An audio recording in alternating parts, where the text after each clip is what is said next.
Welcome to the Department of Veterans Affairs. To help you, I need to find out why you're calling.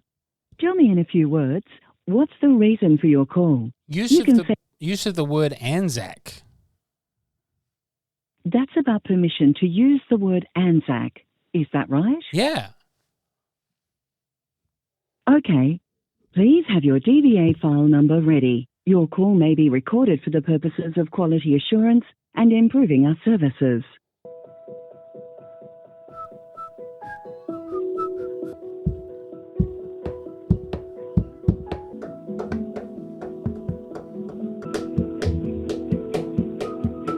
I'm in the limelight because I rhyme tight. Time to get paid. Blow up like the world trade. Boss in the opposite of a winner. Remember when I used to eat sardines for dinner?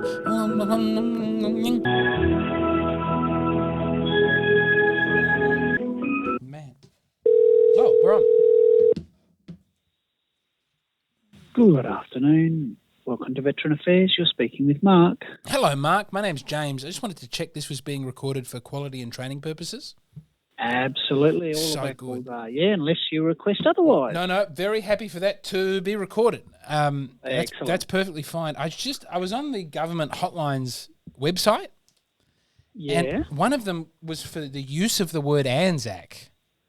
Oh, okay. Yeah. And so I just wanted to call and ask about that because I didn't know there were like government directives about how we could and couldn't use the word ANZAC. Is that right? There are, yes. There's actually Commonwealth regulations in relation to that. What? All right. Yeah. What? So obviously you can call something like ANZAC biscuits. Yeah, so look, in order to use the word, based under those regulations, you do actually need approval to use the word. And there is actually, believe it or not, an application form that you need to complete in order to use the word ANZAC. Yeah. But we're using it now in conversation without an application to the government. Look, without going into the full details of that, it's around the use of it. Okay. So, look, if you're using it in conversation, the words don't really apply. So the regulations as to how you can use it don't really apply. Yeah. It comes down to, using it for business purposes or commercial purposes, really. So what? Yeah. So if I wanted to have like a shirt that said ANZAC and proud or something, or like, hello, everybody, or like make ANZAC brand socks or something, I'd have to seek government approval? Look, it would generally depend on how you were using that. So, if you have a look at the regulations, it kind of states that, it would be declined if you were attempting to use it for any business name or any trademark or design purposes, or for even website use that's not commemorative or historical, for example.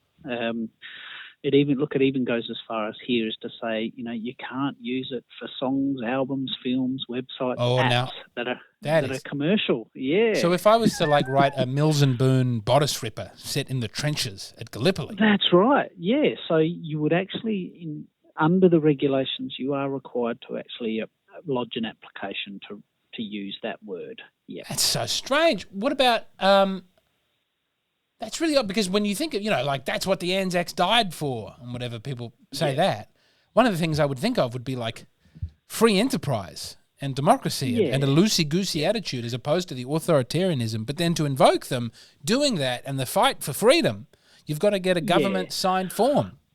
Look, so essentially, the prohibition is in relation to trade, business, or any entertainment, lottery, or those types of things. So anywhere it's used within a commercial enterprise. So I guess if you're using that for the purposes of, having a T-shirt made up for yourself that said, no, I'd definitely be looking at making money and making them in large certainly quantity.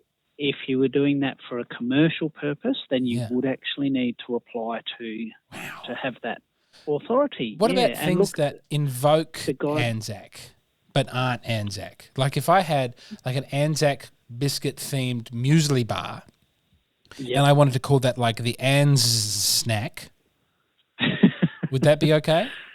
Yeah, look, that's an interesting one because the regulations are in relation to the word ANZAC itself. Right, as spelt in a certain way, So, ANZAC. yeah, ANZD, yeah. But if I slapped a K on the end, ANZACK, I'm in the clear. Yeah. Look, again, the regulations are kind of fairly open. Okay. In that it's a fairly broad sweep where it says the regulations apply if you intend to use the word ANZAC in connection with any commercial use, entertainment, profession, lottery, art union, or as names in specified circumstances. So if I wanted to call my son ANZAC McCann, that would not be okay. Yeah. So look, but it then goes on to say the examples listed above are not exhaustive. Contact DVA for further advice on And look, there is a specific team that look after this, so it's not us here in general inquiries. But I can give you their contact information if you want it. Yeah. That'd be great. Here we go. So, as you know, recently DVA has noted a significant increase in applications to use the word ANZAC. So again, it's spelling with ANZAC in the production of ANZAC biscuits, where recipes include ingredients that cater for specific dietary requirements. Yeah. Yep. So it's saying, if we're substituting ingredients, it's not considered a deviation, and then the use of the word ANZAC for commercial purposes would need approval. Yep. So if people are changing the recipe a little bit, like ANZAC biscuits with choc chip cookies, choc chip, what do they call them? Chips, chocky chips. Yep. That would not be. Yeah. We've got to keep it pure. For example, here they're giving the example that ANZAC biscuit recipes that appear on personal social media posts are considered for personal use and therefore fall outside the scope. Personal is fine. Yeah. As do individual biscuit recipes that are contained within recipe books that include other recipes, as opposed to a book titled, for example, ANZAC Biscuit Cookbook, which would require permission. Wow. So, yeah. So it is, yeah. So look, what I would suggest, if you do want more information, you can go to our website and put in protecting the word ANZAC. There is actually a page for that one. Protecting the word ANZAC. Yeah, so you can, within the search bar, just pop that in there. But there's no, can I speak to the dedicated ANZAC team? Look, I can, at the moment, they've only got an email address listed here. So I'm assuming it's one of our corporate teams that would deal with it. Yeah. Yeah. And I've got just so many ideas to commercialise the word ANZAC that I think would do really well, but getting approval. Do they have the rubric by which that would be judged if a thing gets approval, or is that just government diktat? Look, I'm just having a look here. It doesn't really give you that. It's a fairly short document. It's only about 8 pages long. Okay. 8 pages of documentation on how we're allowed to use a word. Yeah, that's right. In a free country that the ANZAC's fought for. Didn't that strike us as a little bit, Well, interesting. Yeah, so look, it's quite, just have a look here. Has this always been the case? Like, when did this come in?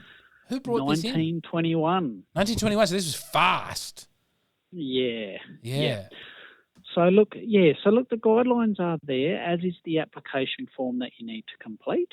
Yep. And you can download that and then fill it in, and it basically asks for information about the organisation or about yourself, or both, if you're representing an organisation, and it kind of asks you to describe where you're looking at using it and how you're looking at using it. But obviously the government can then rescind that approval. And so if I get like approval to write my ANZAC bodice ripper or come out with like my ANZAC themed calendar or whatever, and they're not happy with it because both might be too erotic or something, then my whole business model is at the mercy of the government giving or taking.